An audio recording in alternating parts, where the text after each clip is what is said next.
우리가 지난 세 번의 시간에 걸쳐서 하나님은 나의 왕이시다는 이 정체성으로 살아야 할 신자가 왕이신 하나님의 말씀을 최우선의 가치 기준으로 놓지 않고 살아가고, 이 세상의 통념과 이 세상의 가치관과 자기의 소견에 옳은 것을 최우선의 가치 기준으로 놓고 살아갈 때 그의 영적 실상이 어떻게 되는지 세 가지 이미지로 보여주었습니다.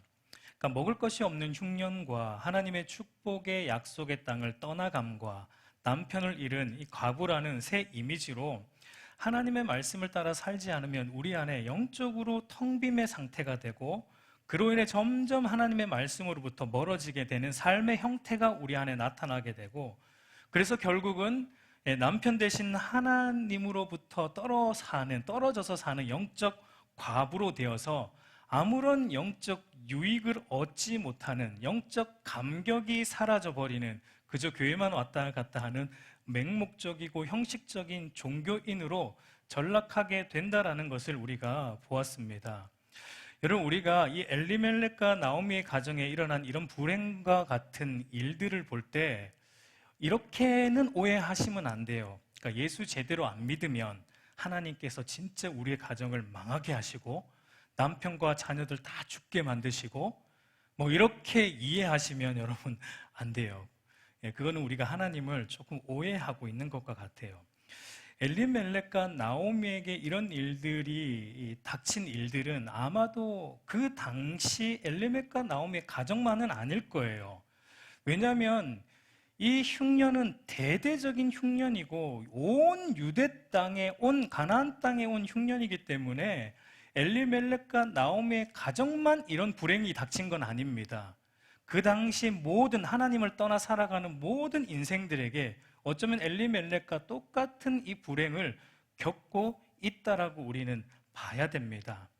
그러나 하나님은 특별히 엘리멜렉이라는 사람을 들어서, 나오미라는 사람을 들어서 이 가정을 사용하셔서 이런 일들을 통해 그 당시와 그리고 오늘을 사는 저와 여러분들에게도 하나님이 보여주고 싶은 것은 하나님과 바른 관계 안에 있지 않을 때의 모습이에요. 그 영적 기근이고 영적 무감각이고 영적 텅 빔의 그 공허한 상태가 된다는 것을 보여주기 싶은 겁니다. 반대로 여러분, 그러면 영적 텅 빔에서 영적 채워짐으로 회복되는 것은 어떻게 하면 됩니까? 다시 하나님을 나의 왕으로 삼고 말씀을 최우선의 가치 기준으로 두고 말씀에 순종하며 살아가면은 사실은 그게 다 해결이 되는 거예요. 그렇다면은 영적으로 텅 빔에서 영적으로 채움으로 가는 이 영적 회복은 어떤 과정을 통해 일어나는 것인지 오늘 본문을 통해 한 세 가지 정도로 좀 저는 여러분들과 살펴보고자 합니다. 여러분, 첫 번째는 영적 텅 빔에서 영적 체험으로 가는 이 영적 회복은 바른 말씀을 듣고 그 말씀을 들은 것으로 끝나지 않고 그 말씀을 가지고 몸부림치는 신앙의 과정이 있어야 된다는 거예요. 여러분, 이 6절을 다시 보면 그 여인이 모압 지방에서 여호와께서 자기 백성을 돌보시사 그들에게 양식을 주셨다 함을 듣고 이에 두 며느리와 함께 일어나 모압 지방에서 돌아오려 하여라고 말합니다. 그러니까 영적 회복을 하나님이 주시기 위해 하나님께서 이들을 어떻게 하시냐면 돌보시는 것을 보게 돼요. 여러분, 이 돌보다는 말이 원문으로 보면은 파카드라는 이런 말인데 이게 찾아오다라는 뜻입니다. 하나님이 방문하다라는 뜻이에요. 그러니까 하나님이 다시 찾아오시는 겁니다. 여러분, 사실은 하나님을 떠난 건 누굽니까? 이스라엘 백성이에요. 엘리멜렉의 가정입니다. 그런데 하나님이 떠난 이들에게 하나님이 은혜를 베푸시고 다시 방문하고 있어요. 다시 이들을 찾아내고 있어요. 찾아가고 있습니다. 그리고 어떻게 하시냐면 이들을 찾아가셔서 이들의 귀에 하나님께서 양식을 주셨다 하는 이 굿 뉴스, 복된 소식이 이들의 귀에 들리게 하심으로 나오미로 하여금 이제 모압에서 발걸음을 떼서 베들레헴, 약속의 땅으로 다시 돌아가게 만들고 있는 것을 우리가 보게 돼요. 그러니까 여러분, 이처럼 하나님께서 자기 백성을 돌보사 양식을 주셨다는 이 소식, 복된 소식, 복음의 소식이 귀에 들리게 하신다는 겁니다. 여러분, 이게 무엇을 의미합니까? 하나님께 다시 돌아가는, 그러니까 우리 안에 이 영적 텅 빔이 채워지는 영적 회복의 길은 무엇으로부터 시작된다는 거예요? 하나님의 말씀, 복된 소식이 우리 귀에 들리는 것으로부터 우리 안에 텅 비었던 상태가 채워지는 상태로 변화된다라고 말하고 있어요. 여러분, 로마서 10장 17절을 보면 우리 한번 읽어볼게요. 시작. 그러므로 믿음은 들음에서 나며 들음은, 믿음은 하나님의 말씀을 들음으로 오는 거예요. 하나님이 나의 왕이시다라는 이 복음을 우리는 여러분 어디에서 알 수 있어요? 여러분, 직장에서도 알 수 있습니까? 물론 예수 믿는 사람은 알 수 있죠. 그러나 그 하나님은 나의 왕이시다라는 이 복음은 오로지 성경을 통해서만 알 수 있어요. 그러니까 말씀을 떠나서는 결코 채워지는 회복은 일어나지 않는다는 거예요. 여러분, 역대하 34장을 보면 요시야 왕을 통한 유다의 개혁, 종교개혁, 유다의 영적 부흥 사건이 기록이 되어 있어요. 근데 그 당시에 종교개혁, 이 영적 부흥이 어떻게 시작되었는지를 보면은 요시야 왕이 성전 수리를 하다가 뭘 발견합니까? 율법책을 발견해요. 먼지에 쌓여 있는 율법책. 그러니까 율법책, 하나님의 말씀이 먼지에 쌓여 있다라는 걸 무엇을 의미합니까? 그러니까 이 백성이 말씀으로부터 완전히 떠난 상태라는 거예요. 말씀을 보지 않는 상태예요. 근데 그거를 율법책을 발견하고 율법책을 다시 읽기 시작하고 그 말씀을 통해 죄를 깨닫고 돌이켜 회개하며 옷을 찢음으로 말미암아 그 당시의 종교 개혁과 이 영적 회복, 영적 부흥이 시작되었다라는 것을 기록하고 있습니다. 그러니까 여러분, 그러니까 하나님의 말씀, 바른 말씀을 듣는 것이 너무 중요한 겁니다. 여러분, 말씀은 우리의 죄를 비추는 거울과 같고, 그리고 또한 말씀은 우리가 무엇을 행해야 되고 어디로 가야 하는지 나아가야 할 나침판, 가르쳐주는 나침판과 같은 역할을 하는 겁니다. 그래서 잠언 기자도 이렇게 말하죠. 잠언 29장 18절 우리 한번 읽어볼게요. 시작. 묵시가 없으면 백성이 방자히 행하거니와 율법을 지키는 자는 복이 있느니라. 그러니까 하나님의 말씀이 없으면 방자하게 된다는 겁니다. 결국은 패망의 길로 가게 된다는 거예요. 우리 사랑하는 성도 여러분, 바른 말씀이 들리는 자리로 우리는 어떠하든지 부지런히 나와야 돼요.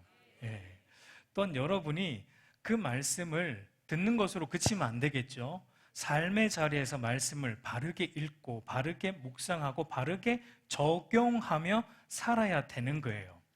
여러분, 제가 바르게를 강조하고 있는데 왜 바르게를 제가 강조하냐면 말씀을 부지런히 읽고 적용하며 사는 사람들은 많습니다. 그런데 바르게 읽지 않는 사람들이 또 많아요. 성경을 여러분 많이 읽는 거 중요하죠. 그런데 더 중요한 게 뭡니까? 바르게 읽는 거예요. 바르게 읽고 바르게 적용하는 거예요. 바르게 읽는다라는 것은 하나님께서 의도하신 대로 성경을 이해해야 되는 겁니다. 그리고 하나님께서 의도하신 대로 우리가 삶에 적용하며 살아가야 돼요. 제가 자주 쓰는 표현 중에 여러분, 신앙의 몸부림을 쳐야 한다라는 거예요. 여러분, 말씀을 바르게 읽고 바르게 적용하려면 그게 그냥 거저 되는 게 아니에요. 몸부림 쳐야 됩니다. 몸부림 쳐야 돼요. 여러분, 오늘날 우리는요, 좀 제가 볼 때 너무 고상하게 신앙생활 하려고 하는 것 같아요. 너무 신사적으로만 신사적으로 신앙생활을 좀 하려고 하는 것 같아요. 여러분, 우리가 흔히 말씀을 묵상한다라고 할 때 여러분, 묵상을 이렇게 좀 생각을 하죠. 말씀 오늘 몇 절 읽고 잠시 눈 감고 명상하고 은혜 받은 내용으로 기도하는 정도. 근데 여러분, 성경은 이 묵상이라는 단어를 어떤 의미가 있냐면 신음하다, 소리치다. 그러니까 말씀을 주야로 묵상하라라고 하나님이 여호수아에게 말씀할 때 자로나 우로나 치우치지 말고 주야로 묵상하라 할 때 이 묵상이라는 단어가 신음하다, 소리치다라는 의미예요. 그러니까 여러분, 말씀을 묵상한다는 건 어떤 겁니까? 굉장히 전투적인 겁니다. 말씀을 가지고 신음하고 소리쳐야 되는 거예요. 왜요? 말씀을 보면 볼수록 뭐가 보이니까? 우리의 죄가 보이니까 여러분, 신음하지 않을 수가 없는 겁니다. 말씀을 하나님께 그래서 부르짖을 수밖에, 소리칠 수밖에 없어요. 말씀대로 살려고 하면은 하나님께 힘을 달라고 소리칠 수밖에 없어요. 그게 고상하게 안 된다니까요, 여러분. 신앙생활이 소리쳐야 된다고요. 그런데 여러분, 오늘날 우리에게 그 과정이 지금 사라졌어요. 없어요. 단순히 감상적으로 명상하듯이 아주 신사적으로만 말씀을 묵상해요. 말씀을 붙들고 끙끙대는 이 몸부림침이 우리 안에 있어야 됩니다, 여러분. 여러분, 기독교 신앙은요, 과정이 중요해요. 과정이에요. 기독교 신앙은 과정이에요. 전부 과정이에요. 하나님 말씀대로 살려고 몸부림의 과정이 중요한 겁니다. 그 과정이 있어야지 우리 안에 이 영적 텅빔이 영적으로 채워지는 영적 회복이 일어난다라는 것입니다. 그런데 여러분, 말씀 붙들고 그리고 몸부림치는 이 과정이 없으면 여러분, 어떤 일이 일어나냐면 말씀에 대한 잘못된 왜곡이 일어날 수 있어요. 오늘 여러분, 나오미의 모습을 한번 보세요. 베들레헴으로 돌아가려는 길에 나오미는 두 며느리에게 고향으로 돌아가라라고 말하죠. 8절 9절을 보면 고향으로 돌아가라 라고, 한마디로 말하면 고향으로 돌아가서 새 삶을 살아라라는 말을 하고 있어요. 여러분, 나오미의 이 말을 보면은 세상적으로나 도덕적으로 보면 굉장히 신사적이죠. 그리고 선한 시어머니의 이미지입니다. 이들은 아직 젊은 나이기 때문에 고향으로 돌아가서 새 남편을 만날 수 있어요. 행복한 새 삶을 충분히 살아갈 수 있어요.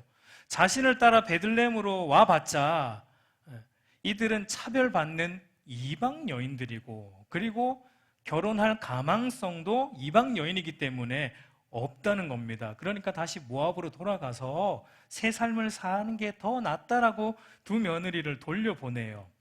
여러분, 처음에는 오르바와 룻이 둘 다 거절을 해요. 울며 나오미에게 함께 가겠다라고.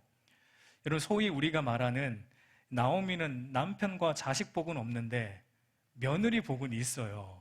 아주 좋은 며느리를 만난 거예요. 너무 좋은 며느리들이죠.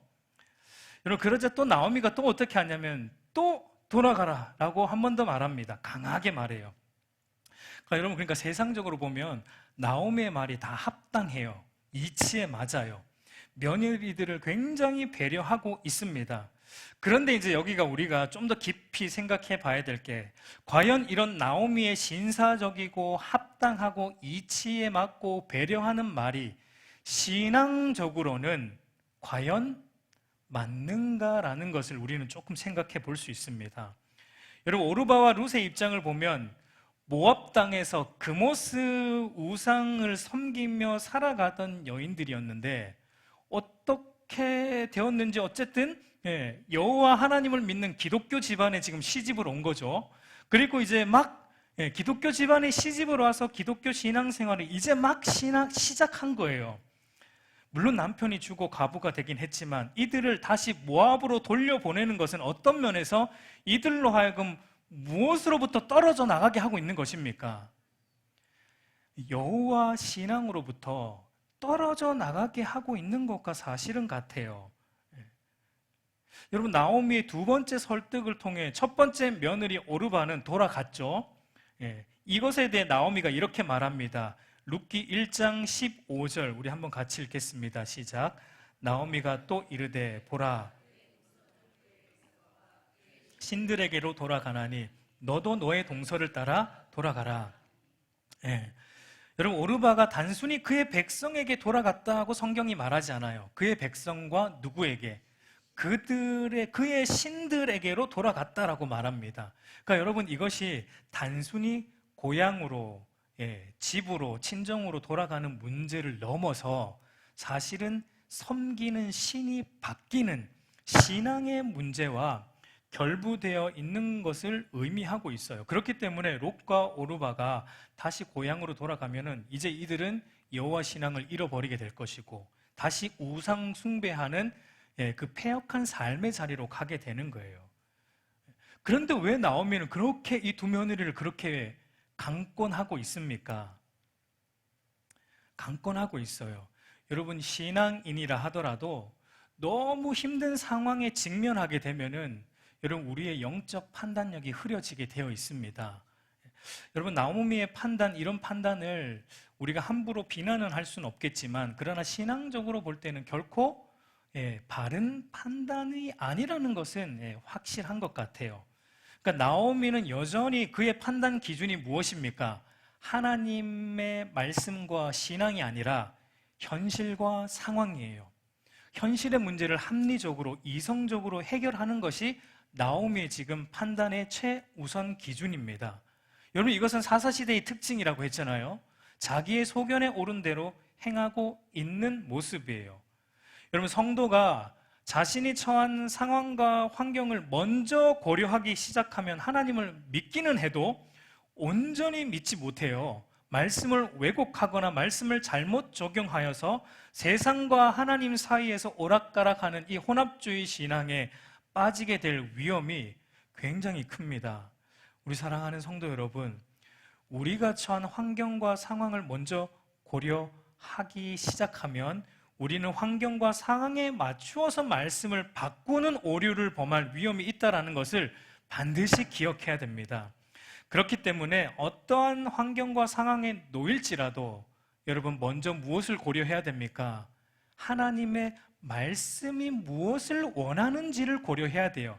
이 상황과 환경 속에서 하나님의 말씀이 나에게 어떻게 하기를 원하는지를 고려하는 이 신앙의 과정, 훈련, 과정이 우리에게 필요하다는 겁니다. 여러분, 그것이 바로 하나님은 나의 왕이시다라는 신자의 삶의 모습이에요. 여러분, 나오미가 며느리들을 설득할 때 말했던 나오미가 가지고 있는 하나님관이 지금 어떠합니까? 우리 13절을 보면은 나오미가 하나님을 어떻게 소개하냐면, 그러니까 룻과 오르바에게 모압으로 돌아가라라고 설득을 할 때 내가 만난 나오미가 알고 있는 하나님을 소개하는데 어떻게 소개하냐면 하나님의 손이 나를 치셨다라고 말해요. 그러니까 나오미가 가지고 있는 하나님관이 뭐냐면 벌하시는 하나님이에요. 여러분, 이것이 완전 틀린 건 아니지만 맞는 것도 아닙니다. 반쪽짜리 이해예요. 물론 나오미가 처한 환경을 고려할 때 그렇게 보일 수 있지만, 그러나 하나님 편에서 보면 그것은 나오미를 사랑하시는 하나님의 사랑으로 인한 징계의 차원일 뿐입니다. 근데 나오미는 거기까지는 아직 보지 못하고 있는 거예요. 하나님에 대해 아직 오해가 있는 거예요. 그러니까 하나님의 선하심의 관점에서 자신의 아픔을 보지 못하고 있는 거예요. 그러니까 자기가 당한 아픔의 관점에서 하나님을 바라보니까 하나님이 나를 치셨다는 것밖에는 보이지 않는 겁니다.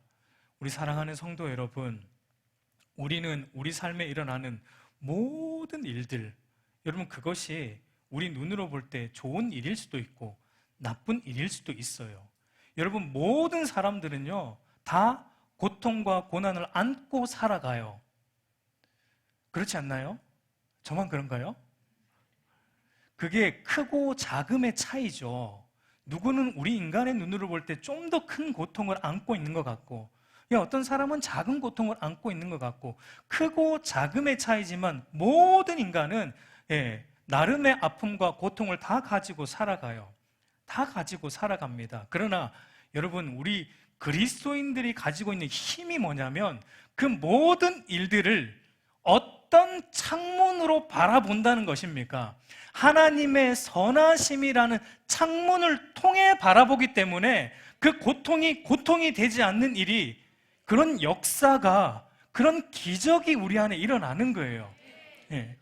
여러분, 이건 그리스도인들만이 가지고 있는 힘입니다. 여러분, 그 힘을 좀 사용하시며 사시길 바라요. 나의 고통이라는 창문을 통해 모든 일들을 바라보면 하나님의 선하심이 안 보여요. 그러나 하나님의 선하심이라는 창문으로 나의 모든 일들을 투시해서 볼 때 그 모든 일들은 하나님이 나를 사랑하시는 가운데 일어나고 있는 그래서 여러분 고통에 머물지 않아요. 언젠가 하나님이 회복하실 것이고, 언젠가 돌이키실 것이고, 언젠가 하나님께서 선하게 인도하실 것을 우리는 소망하며 살아가기 때문에 여러분, 이 고통의 자리에서 주저앉지 않고 다시 일어나 믿음으로 또 걸을 수 있는 힘이 저와 여러분들에게 생기는 것입니다. 여러분, 이것이 두 번째 영적 텅빔에서 영적 체험으로 갈 수 있는 방법이에요. 하나님의 선하심을 주목하십시오. 그분은 선하신 분이에요. 그분의 선하심으로 모든 것을 바라보십시오. 그때 우리의 영적 텅빔이 채워지는 놀라운 은혜가 저와 여러분 안에 일어날 것입니다. 여러분, 그런데 나오미는 그걸 보지 못하고 있어요. 그런데 재밌는 것은 룻은, 이방 여인인 룻이 그것을 지금 보고 있습니다. 룻은 나오미보다 하나님을 더 바르게 알고 있어요. 여러분, 룻과 나오미를 비교해 볼 때 나오미는 어떤 사람이에요? 조상 대대로 예수를 믿어온 모태 신앙이에요, 오늘날로 말하면. 그러나 룻은 이제 막 기독교 집안에 시집와서 믿음 생활 시작한 초신자입니다. 오늘날로 말하면 나오미는 교회 중직자예요. 나오미 권사님. 권사님이라는 호칭을 붙여줘야 됩니다. 나오미 권사님이에요. 룻은 초신자이죠. 이제 막 왔어요. 이제 교회 나온 지 얼마 안 됐어요. 그런데 나오미 권사님보다 초신자 룻이 하나님을 더 깊이 만났어요. 더 깊이 알고 있고, 더 깊이 이해하고 있고, 더 말씀을 바르게 적용하며 살아가고 있어요. 여러분, 룻이 하는 말을 보세요. 우리 16절 우리 한번 같이 읽어볼게요. 시작. 룻이 이르되 내게 어머니를 떠나며 강권하지 마옵소서. 어머니께서 가시는 곳에 나도 가고 어머니께서 머무시는 곳에서 나도 머물겠나이다. 어머니의 백성이 나의 백성이 되고 어머니의 하나님이 나의 하나님이 되시리니. 그러니까 모압으로 가라고 말하는 나오미에게 며느리 룻은 아주 강하게 가지 않겠다라고 말하는데, 룻이 나오미를 어떻게 설득하냐면 어머니의 백성이 나의 백성이 되고 어머니의 하나님이 나의 하나님이 되실 겁니다. 여러분, 이 말 많이 들어본 말 아닙니까? 누가 한 말이에요? 이 말 누가 먼저 한 말입니까? 하나님이 이스라엘 백성에게 한 말이에요. 하나님께서 이스라엘 백성들에게 한 말이죠. 너희는 내 백성이 되고 나는 너희의 하나님이 되리라는 언약적 표현이에요. 언약적 표현. 그러니까 여러분, 룻이 시어머니 나오미를 따라 베들레헴으로 가겠다고 결정한 이유는 단순히 도덕적으로 며느리로서의 도리를 지키겠다는 것이 절대 아니에요. 우리는 룻기 볼 때 마치 시어머니를 잘 복양한 아주 효심 있는 며느리로 이렇게 자꾸 몰아가는데, 물론 그런 며느리가 맞긴 맞지만 그게 룻기의 핵심은 아닙니다. 룻기의 핵심은 이 나오미와는 다르게 여호와 신앙을 온전히 가지고 있는 룻에게 핵심이 있어요. 그러니까 룻이 모압을 떠나서 베들레헴으로 나오미를 쫓아가고자 하는 것은 신앙적인 이유 때문입니다. 룻에게는 하나님에 대한 바른 이해가 들어왔기 때문이에요. 하나님이 언약의 하나님이라는 걸 룻은 깨달은 겁니다. 그분은 언약의 신실하신 헤세드의 하나님이라는 걸 깨달은 거예요. 본인이 과거에 섬겼던 그 그모스 우상과는 비교할 수 없는 너무나 선하고 신실하신 언약의 하나님이라는 것을 룻이 만난 겁니다. 경험한 거예요. 하나님만이 유일한 하나님이고 하나님만이 만왕의 왕이라는 이 복음의 진리를 룻이 깨닫게 된 거예요. 언제 어떻게 깨닫게 됐는지 성경은 말하지 않습니다. 그게 중요하지 않기 때문에 말하지 않습니다.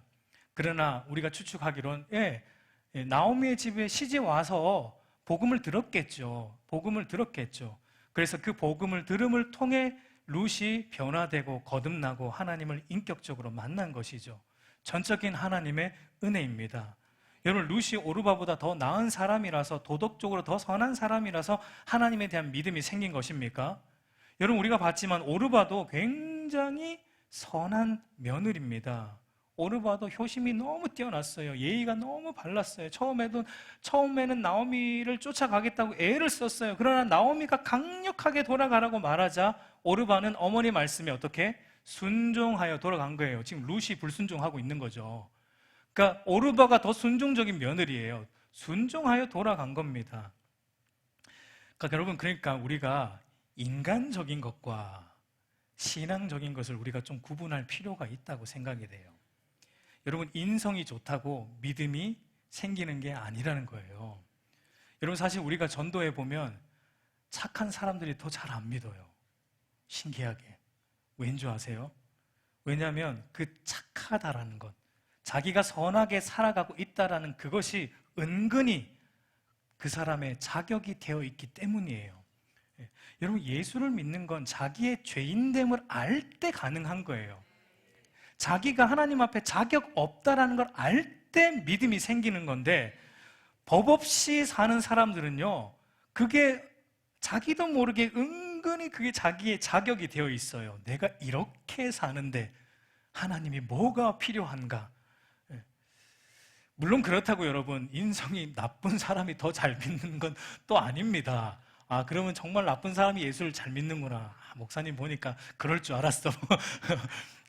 그게 아니에요. 그것도 아니에요. 네. 중요한 것은요, 하나님을 믿는 것은 그 사람의 됨됨이에 달려있는 게 아니라는 겁니다. 하나님의 은혜로만 된다는 거예요. 오직 은혜입니다. 하나님의 은혜로 믿음이 롯에게 생긴 거지, 롯의 효심 때문에 믿음이 생긴 게 아니에요. 우리 룻기 1장 17절을 보면, 어머니께서 죽으시는 곳에서 나도 죽고 거기 묻힐 것이라. 만일 내가 죽는 일 외에 어머니를 떠나면 여호와께서 내게 벌을 내리시고 더 내리시기를 원하나이다 하는지라고 말합니다. 그러니까 어머니께서 죽으시는 곳에 나도 죽어 거기 묻힐 것이다 라는 말을 룻이 하고 있습니다. 여러분, 룻은 하나님에 대한 바른 이해가 머리에만 있는 게 아니에요. 그의 삶으로 지금 묻어 나오고 있는 것을 우리가 보게 돼요. 그러니까 룻이 지금 어머니와 자신을 어떻게 하고 있습니까? 어머니와 자신을 완전히 결속시키고 있는 거예요. 룻의 말은. 그러니까 어머니와 자기는 이제 한 몸이라는 겁니다. 어머니가 죽으면 나도 죽는 거고, 그러니까 절대 돌아가지 말라는 거예요. 돌아가게 하지 말라는 겁니다. 그러니까 어머니와 나를 한 몸으로 결속시키고 있는 것을 보게 돼요. 여러분, 이것은요, 룻이 언약에 대한 이해가 있었다라고 저는 생각해요. 언약은 결속되는 거예요. 여러분, 언약 안에 하나님이 나는 너희의 백성이고 너희는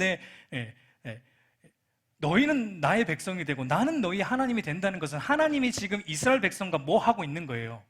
결속시키고 있는 거예요. 너희와 나는 이제 뗄 수 없다라는 겁니다. 근데 룻이 그걸 그대로 어머니에게 말하고 있어요. 그러니까 룻에게는 뭐가 있냐면, 언약의 하나님에 대한 정확한 지혜가 있고, 그거를 머리로만 간직하고 있는 게 아니라 그의 삶으로 보여내고 살아내고 있는 거예요. 그 헤세드의 삶, 어머니와 자신을 한 몸 되게 하고 자기를 희생시켜서라도 어머니를 복양하고 어머니를 살려내겠다라는 참된 하나님의 사랑의 삶을 룻은 지금 살아내고 있는 겁니다. 여러분, 그러니까 룻이 지금 모압에 돌아가지 않고 베들레헴으로 돌아가겠다라는 것은 철저히 하나님의 이 언약적 사랑, 그걸 히브리어로 헤세드라 그러죠. 헤세드의 근거를 두고 있다라는 것을 우리는 오늘 본문을 통해 알 수 있는 겁니다. 여러분, 이것은 정말 예수 그리스도를 닮은 신앙이에요. 여러분, 예수님께서도 이 땅에 어떻게 오셨어요? 예수님께서 이 땅에 어떻게 오셨습니까? 하나님이신 그분이 어떻게 오셨어요? 우리 인간과 같은 육체를 입고 우리와 하나 되시려고, 우리와 결속되시려고 인간의 몸을 입고 이 땅에 오셔서 우리를 대신에, 우리가 죽어야 할 자리에 그분이 대신 서심으로, 죽음으로 우리를 건져내시기 위해 오신 거예요. 이게 헤세드의 사랑입니다. 언약적 사랑이에요. 여러분, 룻 안에 그걸 보고 있어요. 룻이. 그러니까 룻의 신앙이 여러분 대단한 겁니다. 룻의 신앙이 대단한 거예요. 이런 룻의 예수님을 닮은 이 신앙의 고백에 나오미가 뭐라고 반응합니까? 우리 18절을 보면 나오미가 룻이 자기와 함께 가기로 굳게 결심함을 보고 그에게 말하기를 그치니라고 말해요. 나오미의 반응이 어때요? 침묵이에요. 침묵. 말하기를 그쳤습니다. 여러분, 나오미가 룻의 하나님의 헤세드의 사랑에 근거한 이 신앙의 결심에 대해 룻이 어떻게 생각했는지 저는 조금 궁금해요. 그러니까 이게 성경이 정확하게 기록이 되지 않아서 정확하게 우리가 알 수 없는데, 나오미가 말하기를 그쳤다라는 것이 이게 기분이 좋은 건지 기분이 나쁜 건지 사실 좀 분간이 안 돼요. 근데 어쨌든 침묵으로 일관한 건 사실입니다. 여러분, 사실 나오미로서 룻이 이렇게 나올 때 놀래야 되거든요. 자기 안에 없는 신앙이 지금 룻 안에서 나오고 있기 때문에 나오미가 도전을 받아야 되고 놀래야 되고, 며느리 룻에게 감사해야 돼요. 목숨 거는 죽음을 불사하는 신앙으로 나아가고 있는 룻에게 고마워해야 돼요. 그런데 나오미가 침묵으로 일관합니다. 저는 이제 추측해보기를, 나오미가 지금 자기의 삶에 일어난 이 엄청난 고통과 아픔 때문에 어쩌면 이런 룻 안에 있는 신앙의 비밀과 이 은혜를 발견하고 있지 못한 것은 아닌가라고 생각을 해요. 아까도 말했지만 나오미는 계속해서 자기의 삶에 일어난 고통이라는 렌즈로 지금 모든 것을 바라보고 있기 때문에 룻 안에 있는 이 신앙의 비밀과 감격을 보지 못하고 있어요. 그러니까 여러분, 고통이라는 렌즈로 세상 나에게 일어난 모든 일들을 바라보면 저와 여러분 안에 뭐가 사라지냐면 하나님의 은혜에 대한 감격과 감사와 기쁨이 여러분 사라지게 돼요. 여러분, 그런데 이제 중요한 것은 뭐냐면, 룻은 시어머니 나오미가 자기에게 감사하든 감사하지 않든 룻은 한결같이 어머니를 책임지겠다는 헤세드의 신앙으로 나아가고 있다라는 거예요. 여러분, 이게 진짜 성경이 말하는 사랑입니다. 우리가 하는 대부분의 사랑이 상대가 나를 사랑할 때, 그러니까 나도 상대를 사랑하고, 그러니까 상대가 사랑할 만할 때 사랑하고, 나에게 도움이 될 때 사랑하고, 나에게 좀 맞는 사람과 교제하려고 하는 그런 얄팍한 사랑이 우리 안에 있어요. 기독교인들에게도. 그런데 여러분, 하나님의 헤세드의 사랑은 일방적인 사랑입니다. 그러니까 뭐냐면 상대방의 반응에 어떠하든지에도 불구하고 무조건적으로 사랑하는 거예요. 여러분, 그게 우리 기독교가 말하는 사랑이에요. 여러분, 하나님이 우리가 예쁜 짓 해서 사랑해 주셨습니까? 아니잖아요. 하나님이 우리를 사랑하신 것은 예수 그리스도의 십자가 대속 때문에 무조건적으로 사랑해 주셨어요. 오늘도 죄 가운데 있지만 하나님은 우리를 사랑하세요. 죄를 매 순간 지어도 하나님은 사랑하세요. 죄를 지으란 얘기가 아니고요. 그게 하나님의 변함없는 헤세드의 사랑이라는 거예요. 근데 그런 사랑을 받은 오늘날 성도들의 사랑을 보면은 너무 안타깝습니다. 자기가 좋아하는 사람만 사랑해요. 그건요, 예수 안 믿는 사람도 합니다. 자기가 뭔가 성격에 맞는 사람만 교제하려고 해요. 그건 예수 안 믿는 사람도 다 하는 거예요. 그러나 룻은 그러지 않아요. 어머니의 반응과 상관없어요. 그냥 하나님께 받은 자기 은혜. 나 같은 이 모압 여인, 결코 여러분, 이스라엘 율법에 모압 사람은 이스라엘 회중에 들어갈 수 없다라는 율법이 있어요. 어쩌면 룻도 그걸 알았을 겁니다. 나는 베들레헴으로 가면은 이스라엘 회중의 언약 백성이 될 수 없는 자일 수 있는데, 그럼에도 불구하고 그러할지라도 죽을지라도 나는 그 나라 가보겠다는 거예요. 하나님의 약속이 있으니까, 하나님이 나의 하나님이 되셨으니까 거기에 가서라도 죽겠다는 겁니다. 그렇게 사랑하겠다는 겁니다. 아무런 조건 없이.